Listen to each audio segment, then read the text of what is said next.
topics and opinions expressed in the following show are solely those of the host and their guests and not those of W4CY Radio, its employees, or affiliates.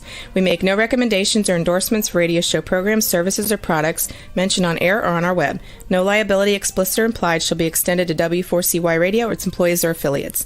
Any questions or comments should be directed to those show hosts. Thank you for choosing W4CY Radio.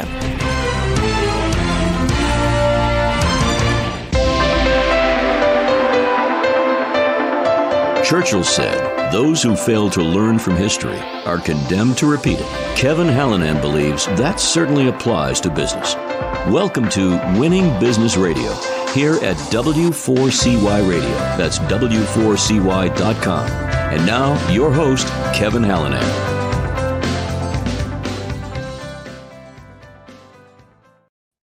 Thanks for joining in, everybody, and welcome back. I'm Kevin Hallinan, Winning Business Radio, now Winning Business TV. We are live streaming on, well, I wish it were Facebook today. Facebook has got a mess going on, but YouTube and lots of other places. The mission of Winning Business Radio and TV, as regular listeners know, is to offer insights and advice to help people avoid the mistakes of others, right? To learn best practices, the how-tos, the what-tos, the what not to's, and certainly to be challenged and hopefully to be inspired by the successes of others.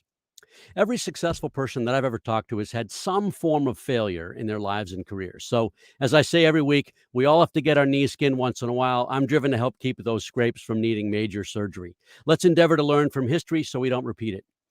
Today, my guest is Danielle Lucido. She's CEO, founder of Lucido Consulting. Some listeners may recall Danielle was with us in March of 2019. She's a leadership transformation consultant. I love this one, nomadic entrepreneur and a community leader. Here's Danielle's bio. Danielle Lucido is CEO and founder of Lucido Consulting, LLC, and has 20 years of experience leading small to mid-sized organizations. She's dedicated her career to helping global leaders achieve growth in their business objectives and significance in their personal lives.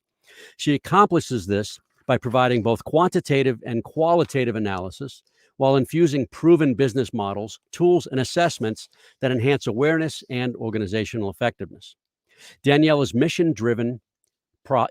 mission-driven problem solver, a momentum builder, and an innovation change expert.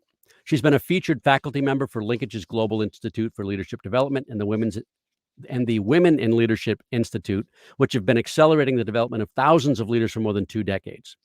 Prior to her leadership consultant role, she became an early adopter of critical leadership and talent optimization practices, which resulted in a transformational business result, multiple, in fact. At age 25, she oversaw the scale and growth of a family-run organization from 4 to 50 employees and a $20 million P&L.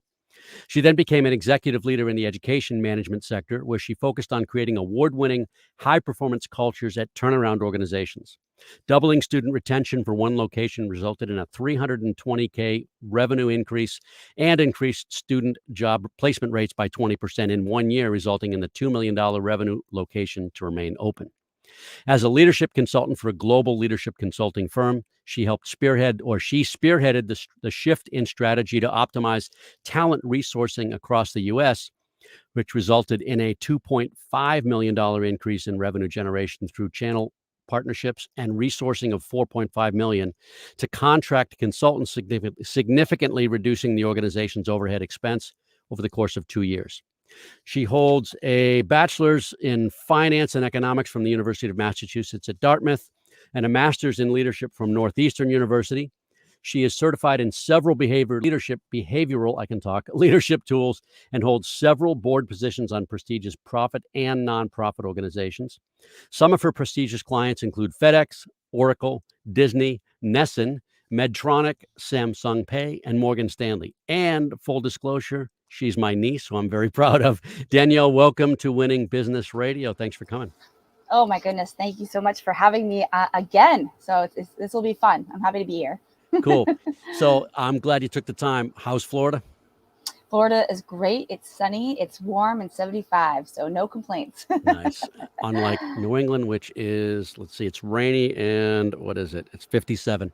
Yes. What are you I remember those days. I remember those days very, very much so. Yeah.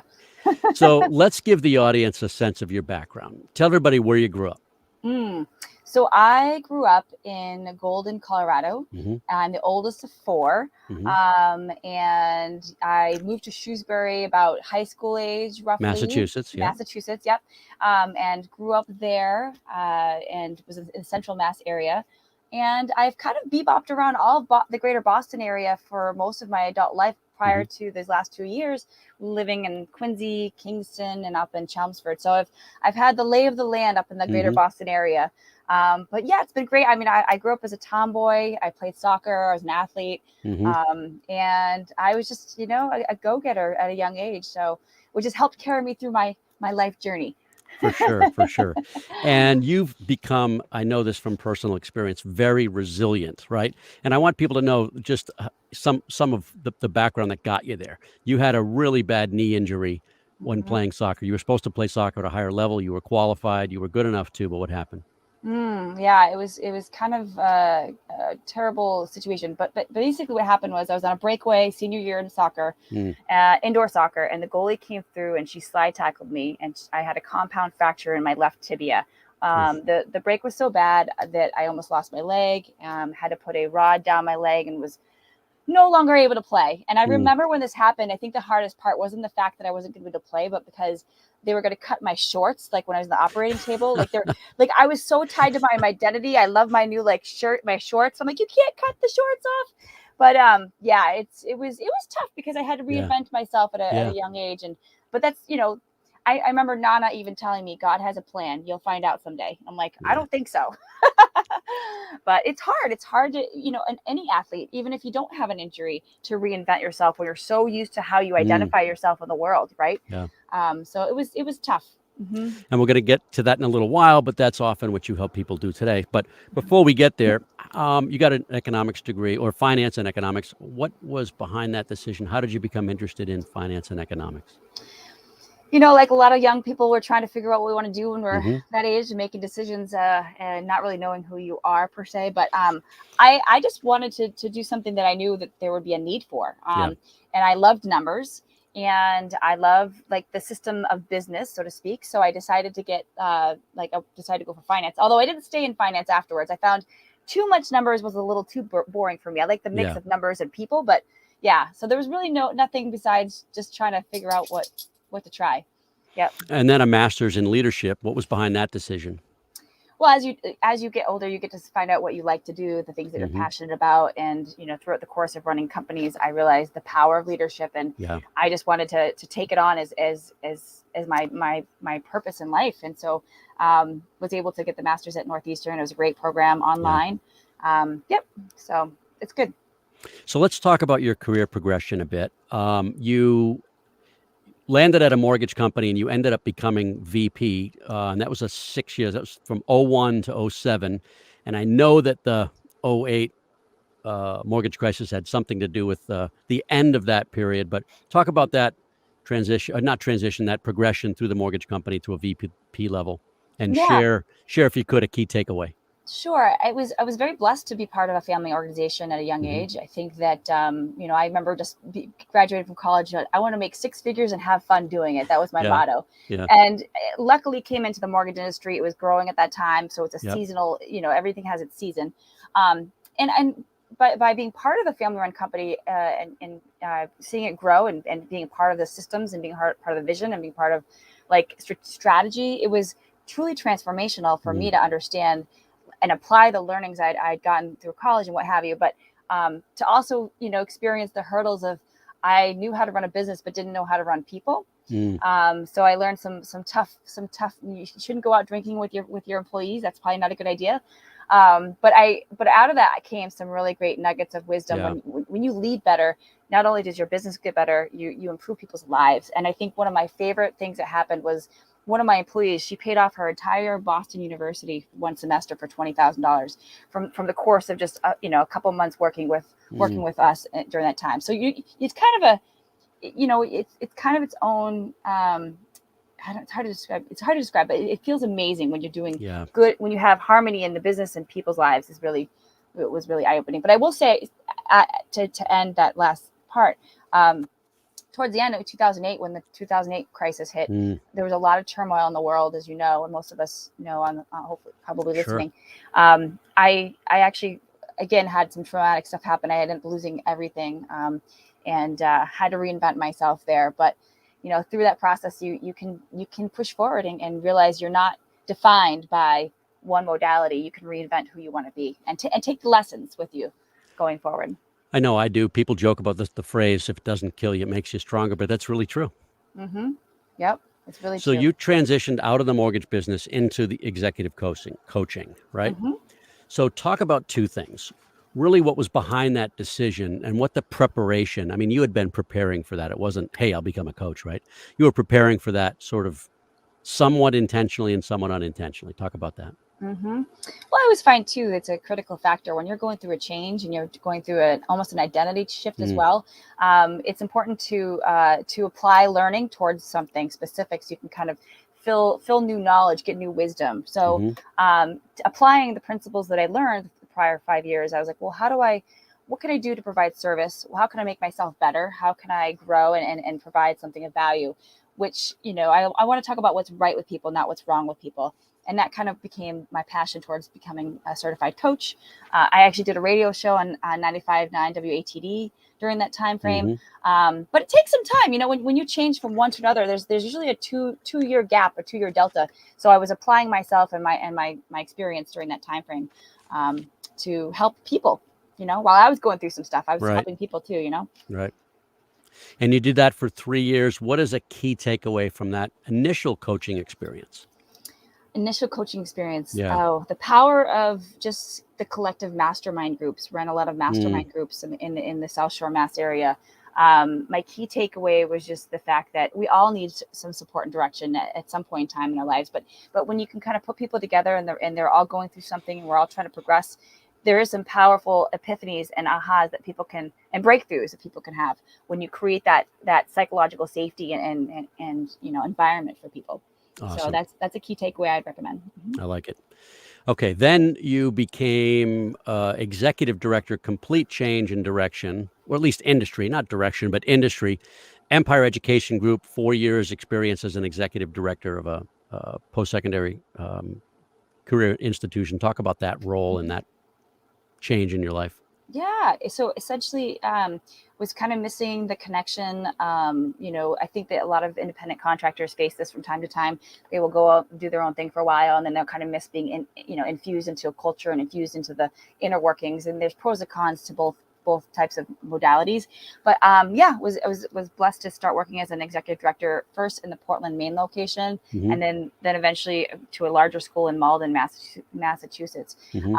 And it was wonderful because it was basically these young adults, some older adults too, that just wanted to learn a trade and apply, have a career. And some of them had very difficult, broken homes.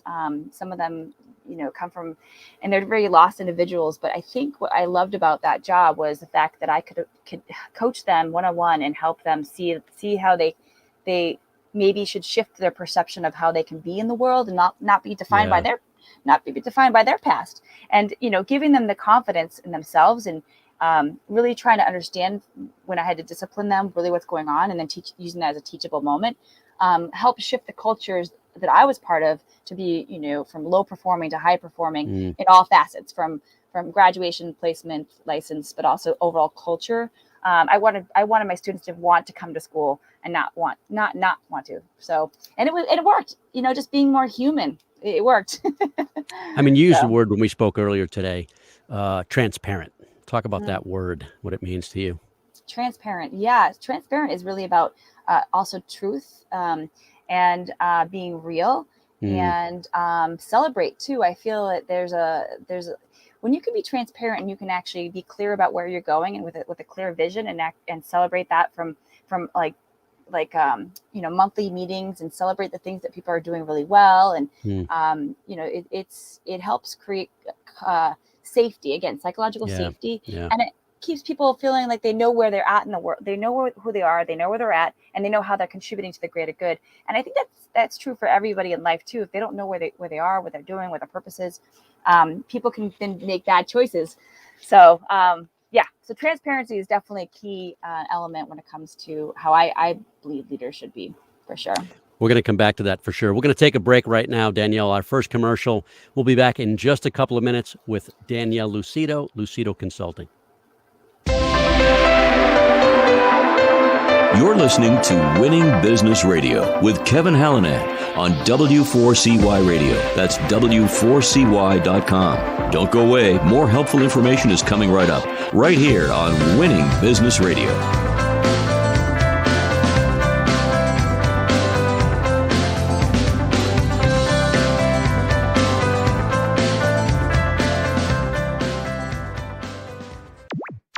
Hey everyone, I'm Jimmy Star, the king of cool and your host of the Jimmy Star Show, the entertainment radio show for all you cool and unique people looking to get a behind-the-scenes peek at what's going on in the entertainment industry.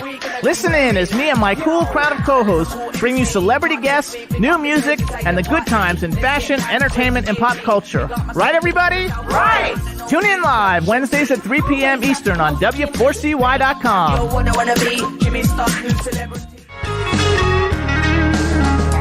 Hey, this is Kenny Wayne Shepherd, and you're listening to W4CY Radio.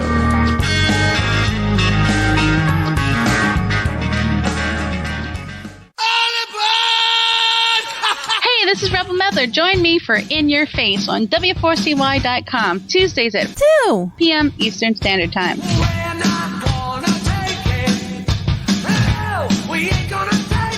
Bestgen Wealth Management is a second-generation, family-owned financial planning and wealth advisory firm. In addition to coordinating complex business and personal planning needs, our firm takes a sincere interest in your well-being and personal values. Find us at bestgenwm.com. That's bestgenwm.com, where we consider all our clients an extension of our family. Advisory services offered through Commonwealth Financial Network, a registered investment advisor. And now back to Winning Business Radio with Kevin Hallinan, presenting exciting topics and expert guests with one goal in mind, to help you succeed in business. Here once again is Kevin Hallinan.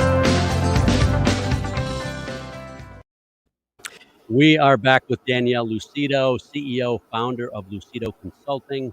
And I love these phrases: leadership transformation consultant, nomadic entrepreneur, and a community leader.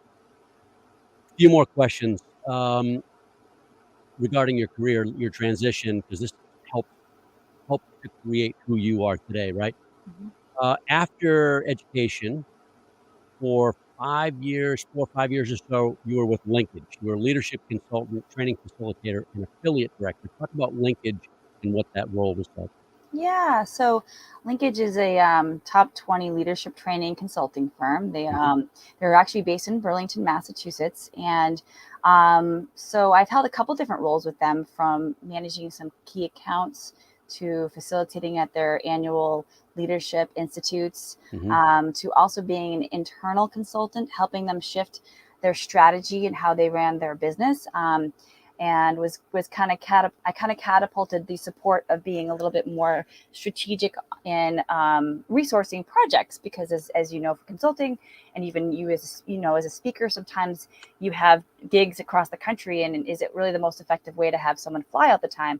So we really start to look at like how they wanted to run their business, and I was helpful in bringing on a couple hundred coaches and consultants to help fit the different resource needs for Linkage. But it was wonderful to be part of such a great, grand, amazing company. They have so many evidence-based proprietary tools that have been used, as you mentioned in the intro, from advancing women leaders to inclusive leadership to team effectiveness to change and transition. So it was wonderful. It was a wonderful experience, and I will share. For me, being from small to mid-sized company, going to the large, I was so used to being a larger fish in a smaller pond, right, that I had some growing up to do a little bit in my self-confidence and my self-image and my identity, even though I knew this is what I wanted to do, to go from being a big fish in a small pond to a small fish in a big pond. It took some adjusting, and luckily I just simply applied some of the principles that they teach with their advancing women leaders. I never had a problem being a leader as a woman, but then I soon recognized when I kind of went to a different, culture context, it was kind of in my face that there were some things I needed to develop within myself to raise my level of expertise and what have you. And it was great. So I enjoyed the process working with Linkage, and they're so great. I still work with them on projects too. So yeah. So in January of last year, you decided to start Lucido Consulting. I don't know if I have to say LLC every time we say that, but I'm not going to. Talk about what was behind the decision to embark. And you've done a lot of things. I was going to say on your own. You've done a lot of things on your own. So it's not on your own, but it's your own company. Talk about what was behind that decision and what you were trying to accomplish.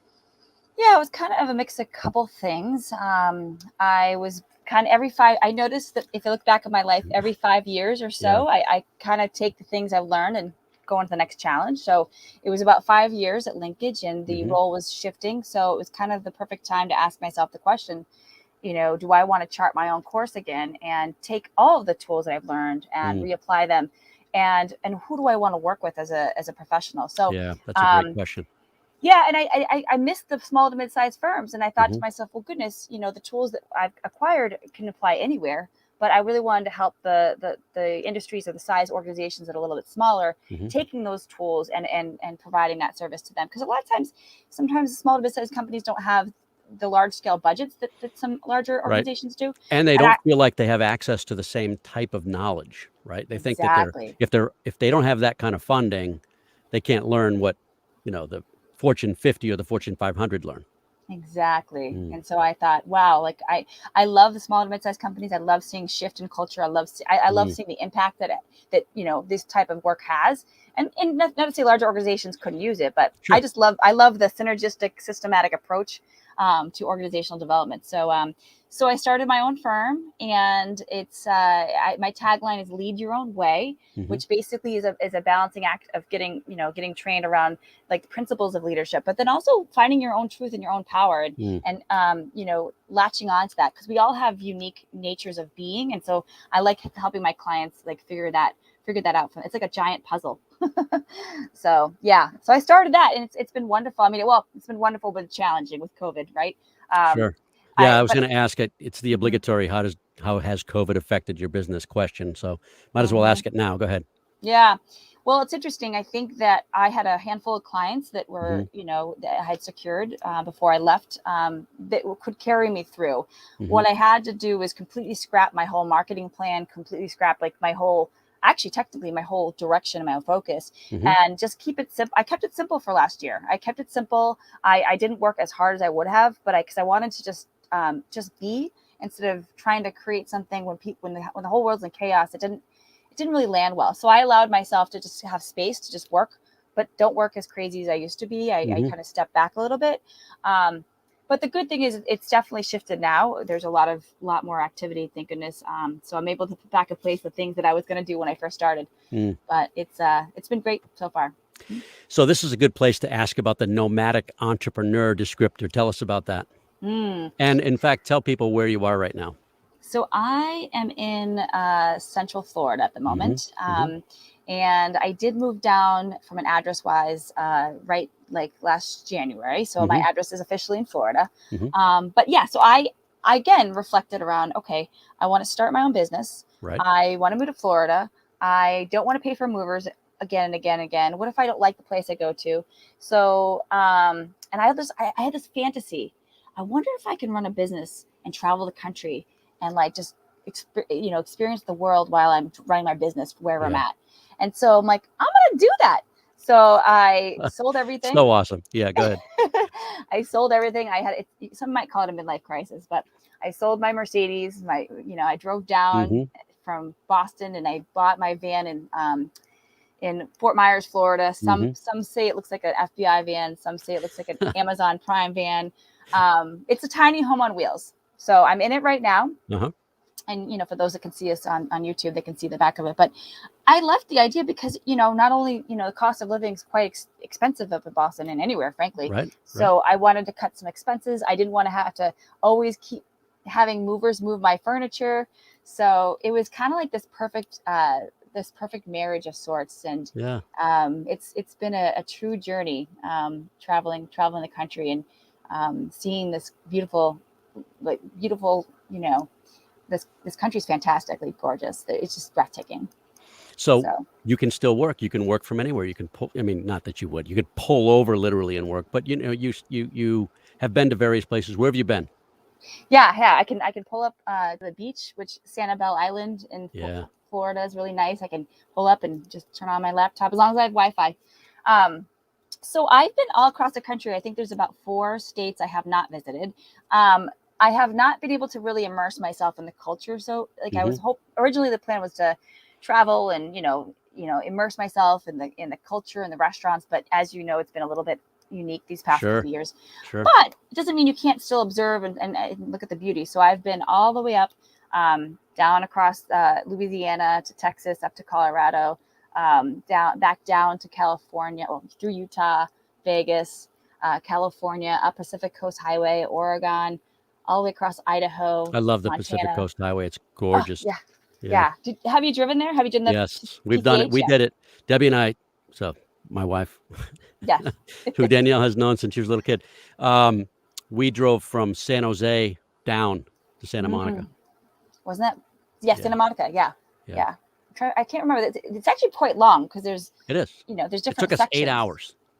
Oh my gosh! Wow. No, we didn't stop a lot. We stopped at a few places. We stopped at some of the vistas, and we stopped at Pebble Beach so I could stand on the putting green and say, the practice green, just say, hey, I golfed at. I didn't golf at Pebble Beach, but I stood on. Did you take a selfie? we didn't have smartphones. This was wow. This is before kids, Danielle.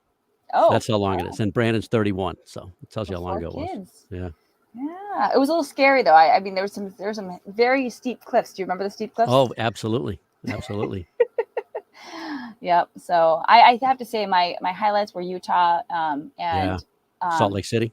Salt Lake City, beautiful. And then ocean in Oregon. I was able to park on the ocean. I took my van out on the ocean on the dunes. Nice. And I did get stuck once. Thankfully, someone helped me dig out. But it was stunningly gorgeous up there.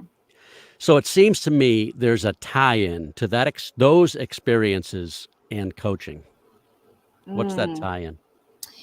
The tie-in is, lately my motto is about redefining your work, redefining your life, redefining business, and redefining leadership. And I feel like, growing up, all I wanted to do was be successful, and I chased the dollar, I chased the image, and it was wonderful. But then I realized as I got older that does that really make me happy? And does my identity, my self-worth attached to these external factors? And if those external factors aren't there, like if I wasn't performing, I would find myself depressed. And I'm like, well, I know it's important to be good at your job, but like when your whole job defines who you are and it can be taken away, it's just so the motto is just give yourself permission to go after life and give yourself permission to find out how you're wired. I noticed that every couple of years I would have consistency with jobs for a chunk of time, but I loved every couple of years to move to a different city just to experience a new thing. And so I began to ask myself, how does this work for me rather than against me, right? So is there something that comes to mind for you, Kevin, when you think about that? Well, it seems like all these different vistas, I don't mean just the physical vista, but all these experiences help to make you more broader in your perception, more broader in the context in which you can coach people. There just seems to me to be a tie-in between that adventure seeking, able to see these beautiful places and experience different people, and you bring those experiences into coaching experiences. Absolutely. It's the richness, right? So travel, it's funny, I think people, there's a reason why people love to travel, because it really opens their eyes to a whole new way of perceiving life and appreciation. Yeah. And from a digital nomad standpoint, I don't know if you know this, Kevin, but there is a growing percentage of people year over year that are becoming digital nomads. And I think there's 10.9 million according to a Harvard Business article I just came across. So, and I think in 2019, it was 7 million. Do you think that's since the start of COVID, or was that happening anyway? So in 2019, this article said that there was 7 million, I think. Yeah. And then now it's 10 million. So I think that the people are starting, well, with Wi-Fi now, you can pretty much be anywhere. You can. So, yeah. I mean, my business, I can do my business from almost anywhere. I do have some in-person responsibilities, but they're infrequent enough. Like one is every other Friday, but it's not even every other Friday. Like this Friday, I'll be in Indianapolis, so I'll be doing that remotely. So and again, not everybody can do that. If you're if you're a management person, if you're, often if you're in management, if you're in manufacturing, some people can't do that. And by the way, traveling around in a van as a nomad entrepreneur is not for everybody, but it works really well for you, and it's been a real benefit to you. Yeah, right? It's definitely not for everybody. There's also times when it's not really the best, situation. Luckily I set it up so I have this membership that is kind of like a timeshare, and there's 190 places across the country that I can go into, and it's like I have my electric, my Wi-Fi, anything I need to service my van. So I have a little bit of consistency. Some folks that do the digital nomad thing, they're constantly on the move every day or every day. That's a little bit too much change for me. Right. So I got to run my business. So what do you think prepared you best for where you are today? Oh, goodness. That's a great question. I know, it's a big question. What do I think? Or at least, what are some of the key contributing factors that have made you good at what you do? Being passionately curious. Passionately curious. Excellent. I think that is about everything from other people to circumstances that could be perceived as negative, to even things that you actually judge in yourself. I think you have to have be passionately curious about, and also have courage too. You have to have courage to unlearn what you've learned. I think that as we progress in life, we have to really good. Almost ask ourselves the question around, all right, is this framework, is this mindset really, was this my mindset? Because between 0 and 5 years old, we are little kids just taking in everything, and it kind of becomes our operating system. And so there's some good things, and sometimes there's not some good things. So we have to start to reprogram ourselves so we can get to that next level. Yeah. So that's been helpful. All right, let's come back and talk about that. We're going to take our next work just slightly over, but no big deal. We're going to come back in just a couple of minutes with Danielle Lucido of Lucido Consulting. Be right back. You're listening to Winning Business Radio with Kevin Hallinan on W4CY Radio. That's W4CY.com. Don't go away. More helpful information is coming right up, right here on Winning Business Radio.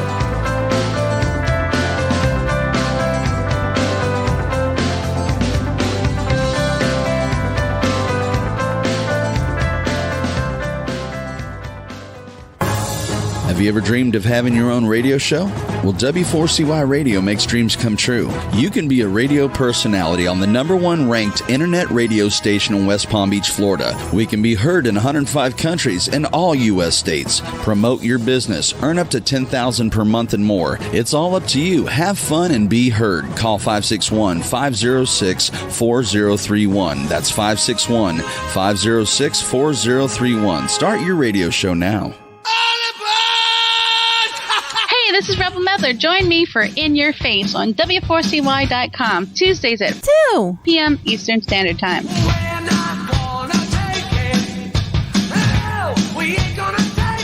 Bestgen Wealth Management is a second-generation, family-owned financial planning and wealth advisory firm.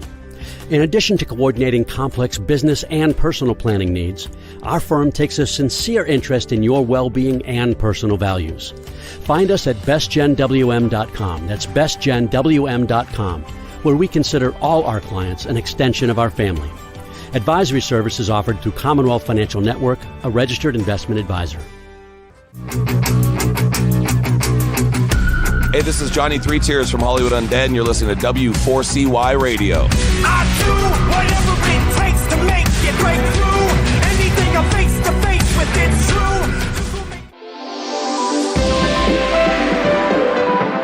And now back to Winning Business Radio with Kevin Hallinan, presenting exciting topics and expert guests with one goal in mind, to help you succeed in business. Here once again is Kevin Hallinan.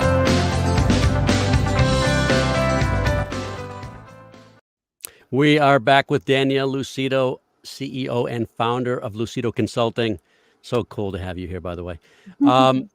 Talk about, I want people to understand the work that you do. What does Lucido Consulting do? What do you do day to day? So day to day, so let's see. So Lucido Consulting is all around helping individuals, helping teams, helping businesses shift their culture so that they can get a better output with their people. So I do leadership training, I do executive leadership coaching, I do team effectiveness assessments. So there's a lot of, as you mentioned in the intro, a lot of different tools that we can infuse depending upon where the pain points are of the business, because your people are the engine as much as there's other systems that function. But it's a wonderful place to figure out that harmony. And there are frameworks and there are tools and there are methodologies that are proven.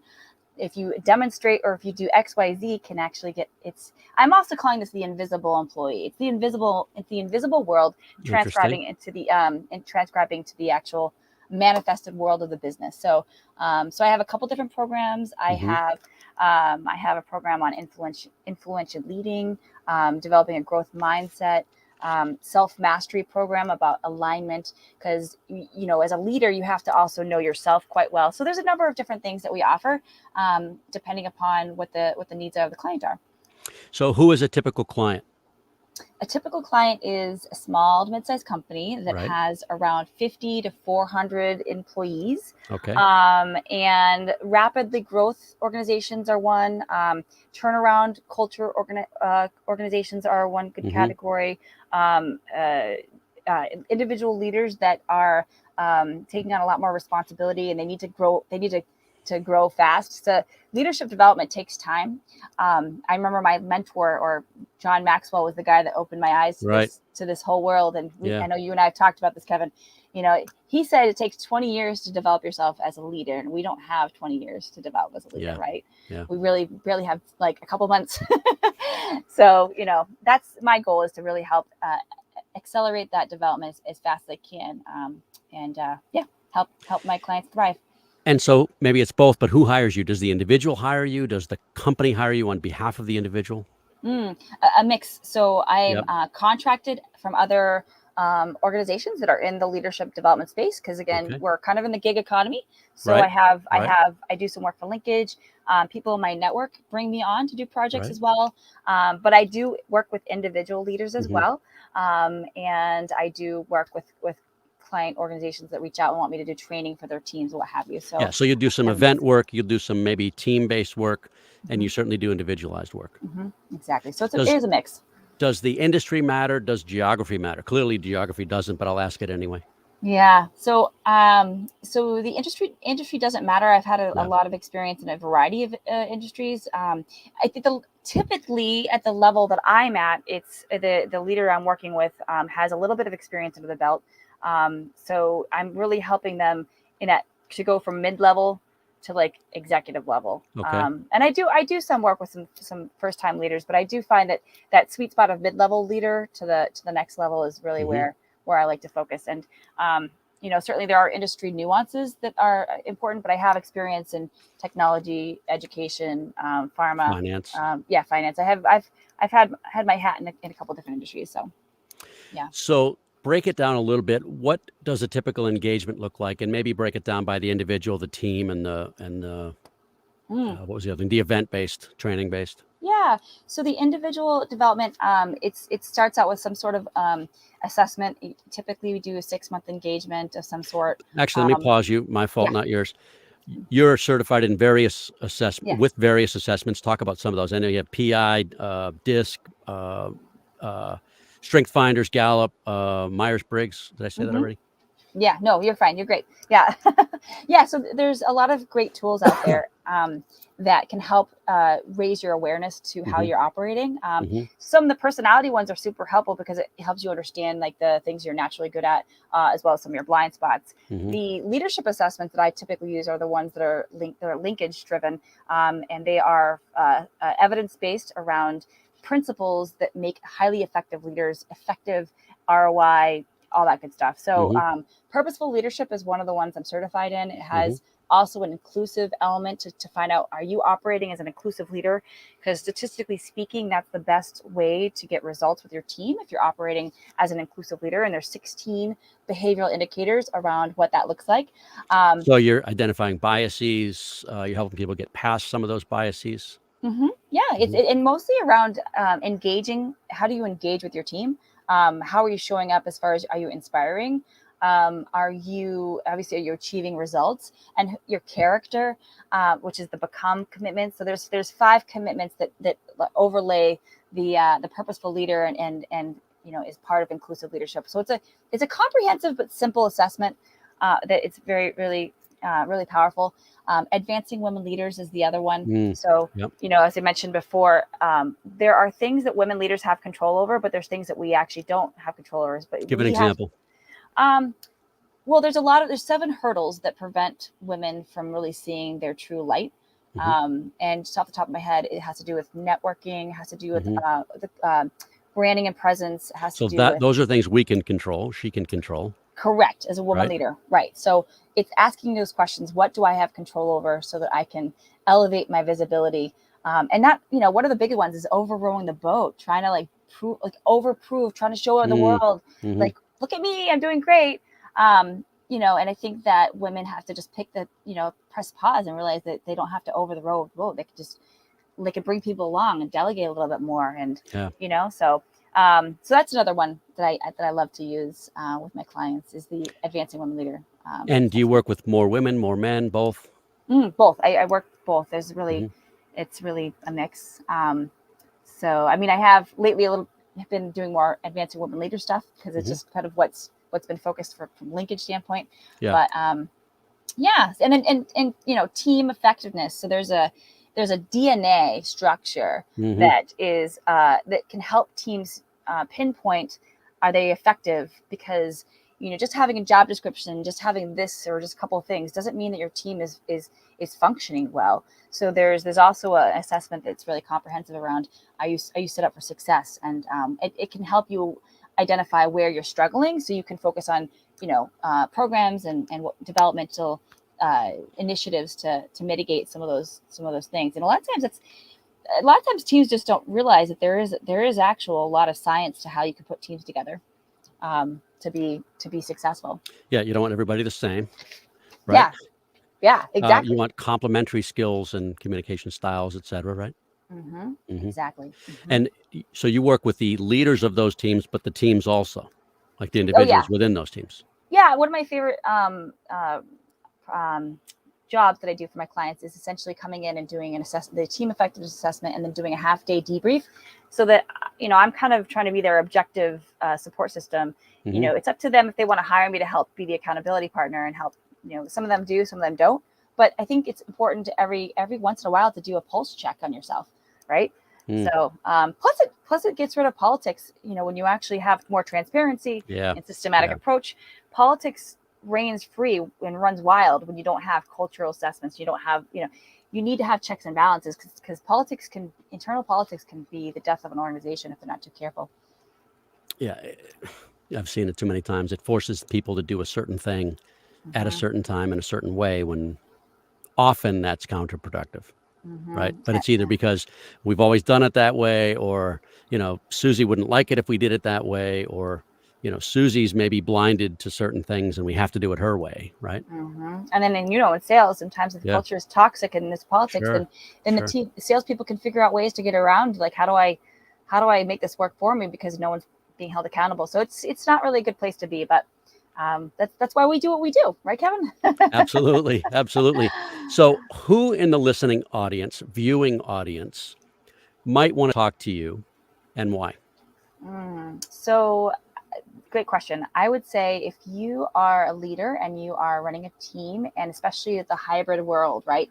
I think that we have to get to another level of developing culture that gets to know your people, and you have that invisible employee working for you. So if you're a leader and you feel like you're kind of losing the reins, so to speak, with momentum, connection with your internal team, maybe you're noticing some indicators such as turnover and such, then those are some key indicators that something is going to go awry if you don't begin to mitigate that as soon as possible. That's one example. Another example is if you're someone that has been passed from a career standpoint, people are surpassing you, but you've got great experience and you've got great ideas, and you feel like you're not able to express what that is, express to be seen to the intelligence leader you are. I can help you raise your brand visibility and help you get that self-confidence and all that. So that's another type of client that I like to work with. And then, I think those are pretty much the two biggest ones that come to mind for me. Yeah. All right. What are you, this is a big, you can take this anywhere you want. What are you most proud of at this point in your career? Oh my goodness. That is such a good, yes. What am I most proud of in my career? Make you think. Oh my gosh. I would have to say, I'm proud of, I'm proud of a lot of things I've done. Yeah. And that's not, I'm not trying to say that too egotistically, but, sure. But I was proud of the work I did with the work in Boston to help equal pay with the facilitation, helping train over 400 women to negotiate their salary. That was and being featured in the New York Times. I was very proud of the work that I did there. Yeah. I don't know. I'm going to actually say this.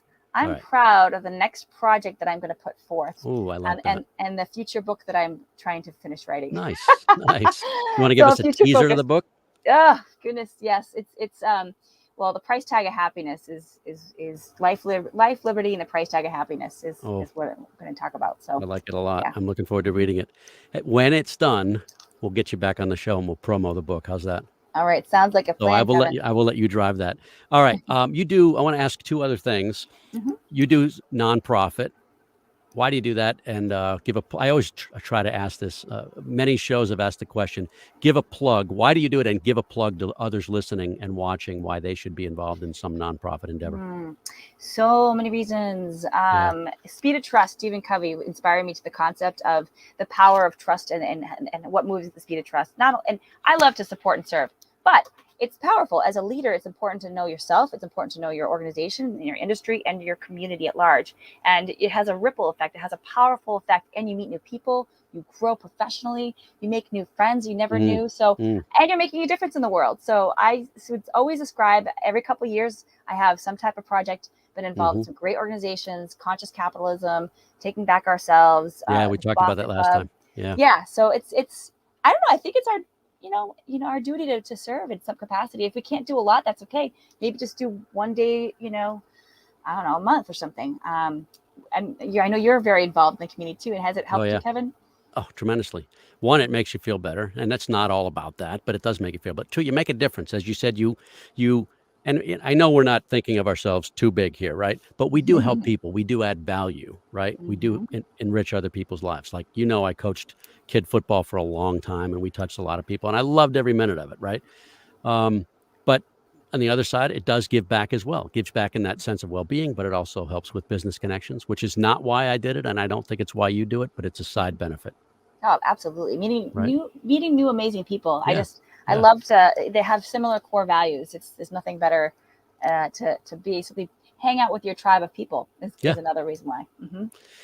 All right. Last time, we're going to give people a chance to reach out to you. The Crawl has had your website on it. It is, tell us again, there it is, leadyourownway.com. Is there a different way or is that the best way for people to reach out to you? Leadyourownway.com. I have a LinkedIn profile as well. If I'm pretty much one of the top people, if you search my name, Danielle Lucido. If you Google Danielle Lucido, you'll also find me at the top, I think, last time I checked. So Excellent. Nice job for that.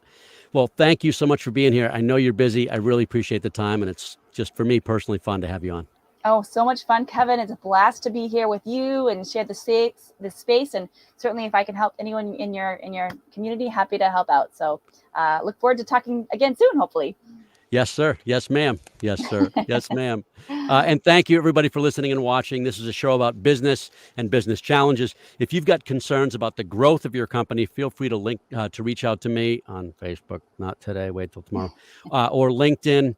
or you can Google us also, Winning Business Radio, or drop me a note, kevin@winningbusinessradio.com. That's one of my several email addresses. Our company is Winning Incorporated. We're part of Sandler Training. We develop sales teams into high achievers and sales leaders into true coaches and mentors. We're not right for everybody, but if you think you've got concerns in that area, reach out. Maybe we should talk. Thank you again. And as always, to Engineer Roxy. I'll be traveling next week, so we'll probably likely do a replay of a previous episode. But in the meantime, we will be back October 18th, 4 p.m. Eastern. Until then, this is Kevin Hallinan. Have a great day. You've been listening to Winning Business Radio with your host, Kevin Hallinan. If you missed any part of this episode, the podcast is available on Talk4 Podcasting and iHeartRadio. For more information and questions, go to winningbusinessradio.com or check us out on social media. Tune in again next week and every Monday at 4 p.m. Eastern Time to listen live to Winning Business Radio on W4CY Radio, W4CY.com. Until then, let's succeed where others have failed and win in business with Kevin Hallinan and Winning Business Radio.